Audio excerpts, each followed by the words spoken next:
સામૂહિક અને આરોગ્ય કેન્દ્ર ચૂડામાં ચાલતા વાસિયાન અને મમતા ક્લિકન દ્વારા આઈટીઆઈ કેન્દ્ર ચૂડા ખાતે વિશ્વ એઇડ્સ દિવસની ઉજવણી કરવામાં આવી। ત્યારે ભારત સરકારના નેશનલ એઇડ્સ કંટ્રોલ ઓર્ગેનાઇઝેશન અને ગુજરાત રાજ્ય આરોગ્ય અને પરિવાર કલ્યાણ વિભાગ Gujarat state AIDS control society અંતર્ગત 1 ડિસેમ્બર એટલે વિશ્વ એઇડ્સ દિવસ જે 1988થી આ વિશ્વ એઇડ્સ દિવસની ઉજવણી કરવામાં આવે છે। દર વર્ષની જેમ આ વર્ષે પણ સામૂહિક આરોગ્ય કેન્દ્રમાં ચાલતા વાસિયાન કેન્દ્ર અને મમતા ક્લિનિક અંતર્ગત આરટીઆઈ કોલેજ ચૂડા ખાતે વિશ્વ એઇડ્સ દિવસની ઉજવણી કરવામાં આવી। ઔદ્યોગિક તાલીમ સંસ્થા અને શ્રમિક કૌશલ્ય પ્રમાણિતના કેન્દ્રના વિદ્યાર્થીઓમાં એચઆઈવી એઇડ્સની અંગેની આ સાચી માહિતી પ્રાપ્ત થાય તેમજ જનજાગૃતિ ફેલાય અને તેના વિશેની ગેરમાન્યતા દૂર થાય એ હેતુસર વિદ્યાર્થીઓને લેક્ચર અને એચઆઈવી એઇડ્સના પોસ્ટર દ્વારા માહિતીગાર કરવામાં આવ્યા હતા।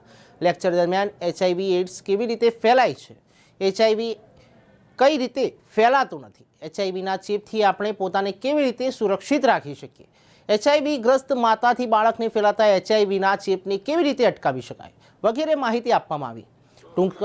ટૂંકમાં કહીએ તો એઇડ્સ કોઈ રોગ નથી, તે એક અવસ્થા છે જ્યારે માનવીને આ રોગ પ્રતિકારક શક્તિ બિલકુલ નકામી થઈ જાય છે અને આપણે બીમારી જોડે લડી શકતા નથી। આ પરિસ્થિતિને એઇડ્સ કહેવામાં આવે છે। તેમજ એ ઉપરાંત ટીબી, હિપેટાઇટિસ, સિફિલિસ સહિતથી માહિતગાર કરવામાં આવ્યા। સાથોસાથ એચઆઈવી એઇડ્સ વિશેનું આઈસીસી મટીરિયલ વિતરણ કરવામાં આવ્યું। તેમજ આ ઔદ્યોગિક તાલીમ સંસ્થાના ઇન્ચાર્જ ફોરમેન વોળાતર સમીરભાઈ, તમામ સ્ટાફગણ અને આશરે 60 થી 70 વિદ્યાર્થીઓએ આ કાર્યક્રમમાં ભારે ઉત્સાહ સાથે ભાગ લીધો હતો।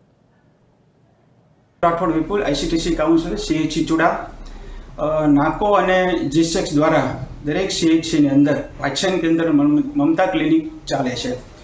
એટલે આજે વિશ્વ એઇડ્સ દિવસ 1 ડિસેમ્બર એટલે કે વિશ્વ એઇડ્સ દિવસ, આ નિમિત્તે અમે આઈટીઆઈ કોલેજ ચૂડા ખાતે વિશ્વ એઇડ્સ દિવસની ઉજવણી માટે એક સરસ મજાનો કાર્યક્રમ કરવામાં આવ્યો હતો। આ કાર્યક્રમનો અમારો એક હેતુ એ રહેલો છે કે કોલેજના જે મિત્રો છે એ લોકોને એચઆઈવી એઇડ્સની એક સાચી માહિતી મળે અને ખાસ કરીને એચઆઈવી જે લોકો છે એની સાથે એક માનવ અભિગમ અપનાવે, એક અમારો એક હેતુ રહેલો હતો। અને એચઆઈવીનો ચેપ કઈ રીતે ફેલાય છે, કઈ રીતે નથી ફેલાતો, એચઆઈવીના ચેપથી આપણે પોતાની જાતને કઈ રીતે પોતાની સુરક્ષિત રાખી શકીએ એ અંગે પણ માહિતી આપવામાં આવી હતી। ખાસ કરીને એચઆઈવી એઇડ્સની જે હેલ્પલાઇન છે 1097 એ અંગે પણ જાણકારી આપી હતી। 1 ડિસેમ્બર એટલે કે વિશ્વ એઇડ્સ દિવસ, એ નિમિત્તે દર વર્ષે એક થીમ નક્કી કરવામાં આવતી હોય છે। આ વર્ષે થીમ જે નક્કી કરવામાં આવી છે કે દરેક સમુદાય એચઆઈવી એઇડ્સથી નાબૂદી માટે નેતૃત્વ લે એ અંગે પણ જાણકારી આપી હતી।